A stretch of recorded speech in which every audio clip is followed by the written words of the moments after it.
Parlons donc des AMI. Et comme j'ai dit tout à l'heure, de la première chose qui est fondamentale, c'est d'arriver à déchiffrer et à comprendre ce que l'AMI demande. Et j'ai envie de lancer un petit exercice. Est-ce que quelqu'un peut s'essayer à établir la différence entre AMI et TDA? C'est des mots qui sont utilisés de façon, on va dire, les acteurs finissent par les utiliser en les mélangeant. Mais il existe une différence entre les deux. Appel à manifestation d'intérêt et terme de référence. Est-ce que quelqu'un voudrait un peu s'essayer pour qu'on discute un peu de ça et comprendre pourquoi on a dissocié ça dans l'explication? Quelqu'un voudrait peut-être s'essayer?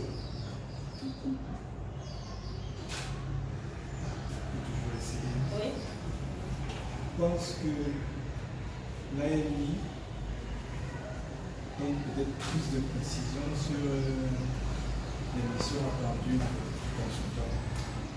Les TDA décrivent plus globalement peut-être le projet ou l'activité pour laquelle il sera sollicité. Alors, pour toi, l'AMI décrit plus précisément et les TDR sont un peu plus englobants. Ok? Quelqu'un d'autre veut essayer? Ce que je dirais ici, c'est que l'AMI peut être comme l'objet en réalité de l'autre. Oui, il fallait que de manière générale, c'est comme l'objet de l'autre. Et maintenant, quand on entre dans les TDS, on voit de manière détaillée, tout comme des objectifs qui sont assignés à l'autre. De manière détaillée, les objectifs à atteindre pour réaliser l'autre, pour parvenir à l'individu. Donc, on demande de manière détaillée quelles sont les attentes, ou alors quelles sont les étapes ou les aspects qui sont liés, n'est-ce pas, à l'autre. Et maintenant, de manière détaillée, ça nous indique comme une sorte de direction, un vache, pour pouvoir réaliser D'accord. Quelqu'un d'autre va essayer ou non? Ok, ce que je pourrais dire, c'est que dans la pratique, à force d'aller d'un terme à l'autre, il y a une confusion qui est en train de s'installer dans, je veux dire, dans l'approche d'utilisation du vocabulaire, du vocable, du langage. Parce que, et je crois que l'une des meilleures façons de sortir de cette confusion-là, c'est de se dire que l'AMI, c'est le document, dans sa globalité. C'est un document qui a une valeur juridique.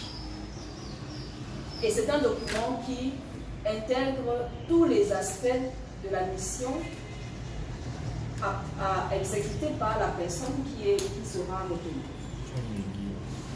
Donc c'est tout le document, y compris généralement sa référence administrative. La référence administrative, c'est souvent le numéro de série que l'on voit. Appel à manifestation d'intérêt numéro, entendu. Et ça, c'est obligatoire.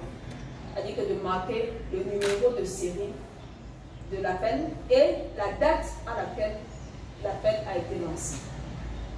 Donc l'AMI, c'est un document qui a force juridique et qui, en fait, représente toute l'explication, on va dire ça comme ça, de la mission, y compris le contexte des objectifs, les thèmes de référence, y compris les thèmes de référence, y compris le profil des candidats, y compris les résultats qui sont attendus. Par contre, le mot terme de référence, et c'est de là que vient la confusion, est de plus en plus utilisé pour désigner les AMI. C'est-à-dire que vous allez souvent rencontrer des documents sur lesquels il est écrit terme de référence. Ça peut avoir du sens, mais les termes de référence sont contenus à l'intérieur du document. Et disent, voilà, au candidat, au consultant, exactement ce que, dans tout ce qu'on aura dit dans le document là, ce que lui, il est censé faire. Ce que lui, il est censé faire. Terme de référence, c'est ce sur quoi le consultant sera évalué dans tout ce que le document décrit. Vous avoir un document AMI qui fait 20 pages, ça arrive. Et que vous avez de la vous devez lire énormément de choses dans un document qui a été publié pour un travail. Et dans tout ça, il faudrait que vous puissiez retrouver ce sur quoi vous allez être évalué. Et c'est ça les termes de référence. Parce que lorsque vous passeriez devant une commission de validation, c'est sur la base des termes de référence. Et donc, quand on lit un AMU, il faut retrouver les termes de référence dans le document. Il faut tout faire pour les retrouver. Donc, ceci dit, la première étape, et nous avons pensé qu'il y a 3 étapes dans la démarche de déchiffrage. La première étape pour nous, c'est de comprendre.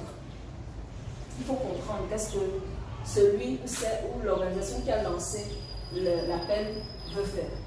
Et pour comprendre, il faut faire environ 5 ou 6 choses. Premièrement, il faut lire. Il faut lire et relire. Je devrais dû mettre lire et relire. Il faut lire un appel à manifestation. C'est-à-dire qu'on lit d'abord une première fois, on part d'abord se coucher. On laisse passer la nuit. C'est pendant la nuit, ça va cogiter. On se lève le matin, on relit.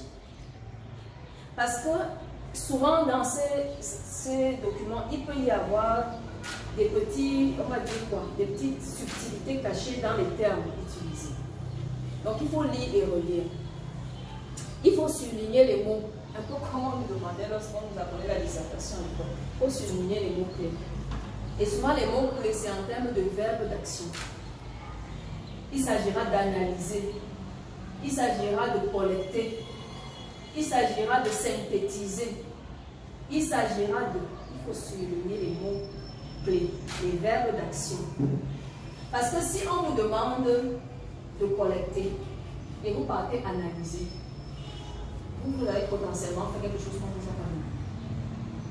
Si on vous demande d'analyser, de collecter et d'analyser, vous collectez et vous remettez sans analyser, vous avez fait quelque chose. Vous n'avez pas fait tout ce qu'on vous a dit. Ensuite, il faut retrouver le problème. Et souvent, ici, il y a souvent un souci, c'est que même parfois les organisations qui produisent des AMI ou des appels d'offres ne formulent pas toujours très bien le problème qu'elles ont. Donc, c'est dans la lecture profonde qu'on retrouve le problème. Quelles sont les priorités de ce client, toujours dans la lecture du document? Et souvent, les organisations qui publient les AMI mettent les clubs, définissent leurs priorités dans leur production. C'est-à-dire qu'ils vont aller dans un certain bavardage là au début qui va vous sembler lourd, mais pourquoi ils font 2 pages de bavardage? C'est souvent là-dedans que vous retrouvez quelles sont leurs orientations et quelles sont leurs priorités. Et il faut identifier le domaine principal de compétences requis.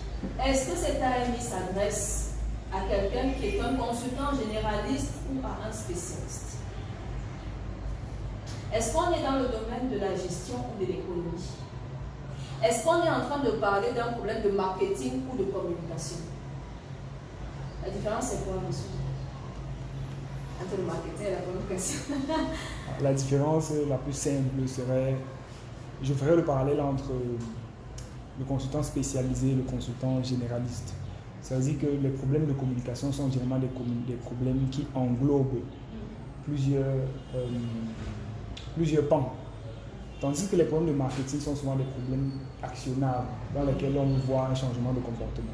Donc la différence peut être expliquée simplement comme ça. Mais également, certainement, dans les axes de solutions que l'on propose. Oui. Parce que quand on vous pose un problème de communication et quand on vous pose un problème de marketing, les outils que vous allez proposer ne seront probablement pas les mêmes. Ça peut se rejoindre sur certains aspects, mais pas absolument sur tout.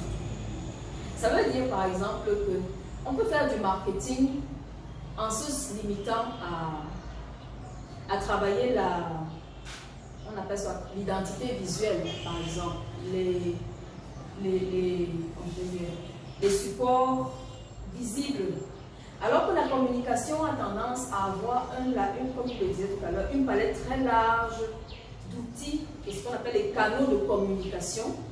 Et le marketing, lui, va venir rentrer dans les canaux de communication, dans les mécanismes de communication. Il y a un métier très intéressant qui se développe depuis quelques années, qu'on appelle le métier d'infographiste. C'est vrai qu'ils sont venus sublimer en réalité les questions de support communicationnel et aider ceux qui sont dans le domaine du marketing et de la communication à mieux faire leur travail. Donc, il faut pouvoir identifier quel est le domaine principal de compétences dont on est en train de parler. Ensuite, il faut pouvoir identifier les conditions de réalisation. Le fait d'identifier le domaine principal va permettre de répondre à cette question. Est-ce que je suis capable de porter cette mission? Est-ce que c'est de mon domaine? Et quand ça ne serait pas même de mon domaine spécifique, comment je peux répondre à cette offre en trouvant une parade? Et ça se fait. Ça veut dire, mais j'ai dit que ça n'est pas non plus extensible indéfiniment. C'est-à-dire que vous pouvez vous retrouver en face d'une offre dans laquelle vous n'êtes pas le spécialiste initial, mais vous êtes en mesure de porter la mission. Parce que vous avez d'autres domaines de compétences qui sont importants pour la mission. Et vous faites votre offre en décrivant comment vous allez vous appuyer sur des gens qui ont une spécialité particulière. Je ne dis pas qu'il faut le faire. C'est-à-dire que si on lance un appel à manifestation d'intérêt pour la construction d'une école, c'est vrai que tous les Camerounais sont devenus des entrepreneurs du bâtiment, mais c'est une aberration. C'est-à-dire que si on lance un tel offre, normalement, quelqu'un qui ne sait pas du tout de quoi on est en train de parler ne devrait pas s'y intéresser. Mais quelqu'un qui est quand même du domaine, sans qu'il ne soit ingénieur du bâtiment, peut s'y intéresser en décrivant comment il va faire pour que les autres compétences soient réunies. Donc, il faut comprendre le besoin et pour ça, il faut lire. Il n'y a pas une autre façon. Il faut lire et relire l'appel à manifestation et retrouver le problème. Tout à l'heure, on entrera dans les documents qui m'ont été parlé. Cécile, si tu peux me donner les deux documents qui ont été déjà partagés. Deuxième étape, la première, j'ai dit, c'est le problème. J'aurais dû souligner le problème ou la problématique posée. Deuxième étape, il faut poser le contexte. Et à ce niveau-là, et à ce niveau-ci, le contexte peut sembler, c'est souvent une partie qui est négligée des consultants, mais qui a pourtant, de mon point de vue,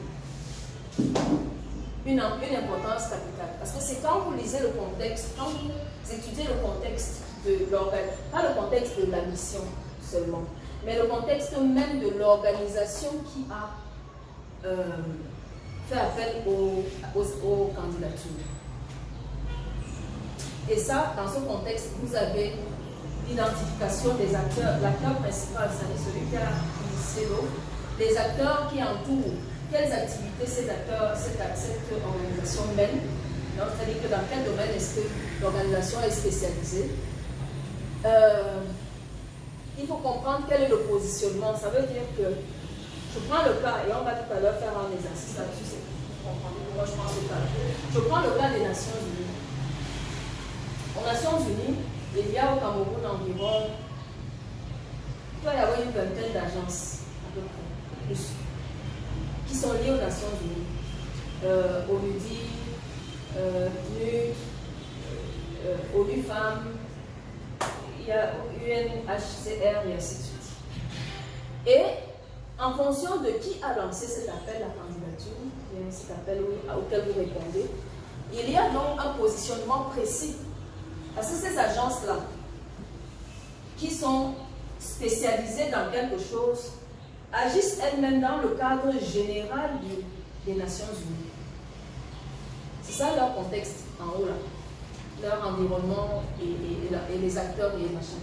Mais cette agence spécialisée qui a lancé, ou bien ce ministère, je prends les administrations publiques. Au Cameroun, on a ce qu'on appelle le gouvernement, qui a pour mission, selon la fonction qui lui a été dévolue, de gérer les activités qui qui doivent conduire le pays vers le développement. Mais dans ce gouvernement, il y a des administrations spécialisées. Donc l'administration qui a lancé l'appel a un positionnement précis. Et vous ne pouvez pas, on ne